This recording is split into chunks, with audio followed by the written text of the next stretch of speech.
دوستو، یہ قدرت کا قانون ہے کہ اس دنیا میں جو بھی آتا ہے اسے واپس جانا ہی پڑتا ہے۔ اس دنیا میں آنے کی ترتیب تو ہے پر جانے کی ترتیب نہیں۔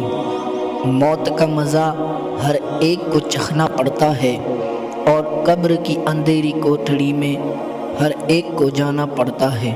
امیر ہو چاہے غریب، بادشاہ ہو چاہے فقیر، چرند ہو چاہے پرند، ہر ایک کو موت کو گلے لگانا ہی پڑتا ہے۔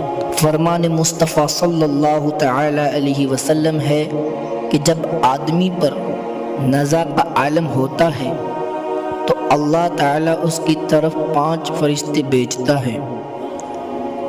پہلا فرشتہ اس کے پاس اس وقت آتا ہے جب اس کی روح حلق تک پہنچتی ہے۔ وہ فرشتہ اسے پکار کر کہتا ہے، اے ابن آدم، تیرا طاقتور بدن کہاں گیا؟ آج یہ کتنا کمزور ہے۔ تیری فصیح زبان کہاں گئی؟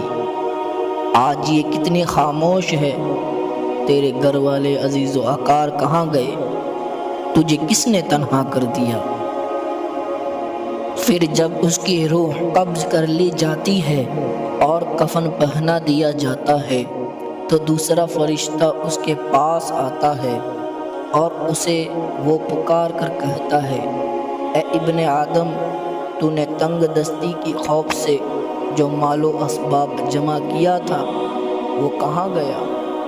تو نے تباہی سے بچنے کے لیے گھر بسائے تھے وہ کہاں گئے؟ تو نے تنہائی سے بچنے کے لیے جو کچھ تیار کیا تھا وہ سب کہاں گیا؟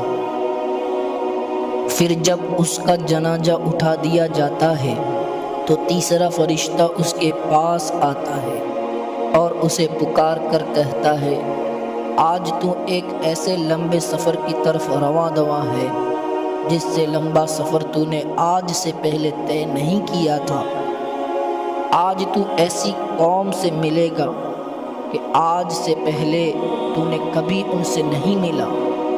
آج تجھے ایسے تنگ مکان میں داخل کیا جائے گا کہ آج سے پہلے کبھی ایسی تنگ جگہ داخل نہیں ہوا تھا۔ اگر تو اللہ کی رضا پانے میں کامیاب ہو گیا تو تیری یہ خوش بختی ہے، اور اگر اللہ تجھ سے ناراض ہوا تو یہ تیری بدبختی ہے۔ پھر جب اسے لحد میں اتار دیا جاتا ہے تو چوتھا فرشتہ اس کے پاس آتا ہے اور اسے پکار کر کہتا ہے، اے ابن آدم، کل تک تو زمین کی پیٹھ پر چلتا تھا اور آج تو اس کے اندر لیٹا ہوا ہے۔ کل تک تو اس کی پیٹھ پر ہنستا تھا اور آج تو اس کے اندر روتا ہے۔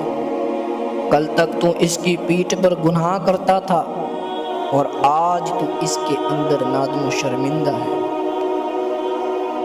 پھر جب اس کی قبر پر مٹی ڈال دی جاتی ہے اور اس کے اہل و عیال، دوست، عزیز و اقار اسے چھوڑ کر چلے جاتے ہیں تو پانچواں فرشتہ اس کے پاس آتا ہے اور اسے پکار کر کہتا ہے، اے ابن آدم، وہ لوگ تجھے دفن کر کے چلے گئے، اگر وہ تیرے پاس میں ٹھہرتے تو تجھے کوئی فائدہ نہیں پہنچا سکتے تھے۔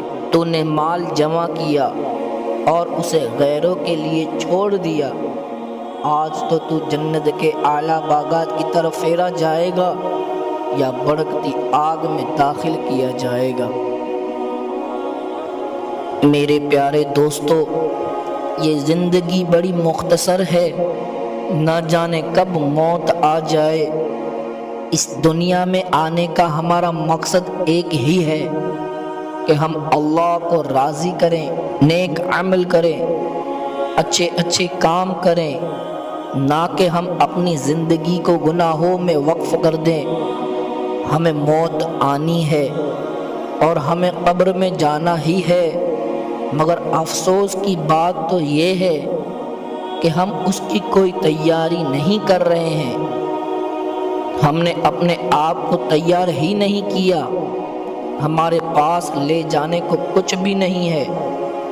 لیکن ابھی ہمارے پاس وقت ہے، ہمارے پاس صحت بھی ہے، اور اللہ پاک نے ہمیں ہر قسم کی معذوری سے بچایا رکھا ہے۔ تو ہمیں چاہیے ہم اپنی زندگی کو نیکیوں میں ڈال دیں، اچھے اچھے کام کریں، اپنی زندگی کو اس راستے پہ ڈال دیں جس کا ہمیں پیارے نبی صلی اللہ علیہ وسلم نے فرمایا ہے۔ اللہ پاک ہمیں سمجھنے اور نیک عمل کرنے کی توفیق عطا فرمائے۔